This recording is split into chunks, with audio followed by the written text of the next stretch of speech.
Hello guys and welcome back to our channel. Today I will show you how to fix Shopify order cannot be shipped to your location. So if customers get the order cannot be shipped to your location, follow these steps to fix it and ensure a smooth order processing. Step 1 is checking shipping zones. Navigate to Shopify admin, click on settings at the bottom left, navigate to shippings and delivery. Now make sure that the customer's country is included here. If missing, click add shipping zone and set the rates. Now step 2 is verifying product shipping settings. Navigate to products on your Shopify admin, then select the product. Now scroll to shipping section and ensure that this product requires shipping is selected. So make sure you choose this is a physical product, and after entering the weight, click on add custom information. You can choose the country or region of origin of this product and make sure that you select the option that says this product requires shipping. After doing this,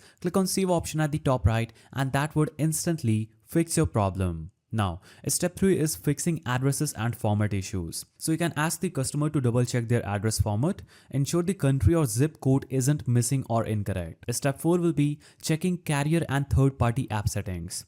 So if using carrier calculated shipping, make sure your courier supports the region. After following these steps, you would have successfully fixed your problem. If you found this guide helpful, please don't forget to give it a thumbs up and thanks for watching.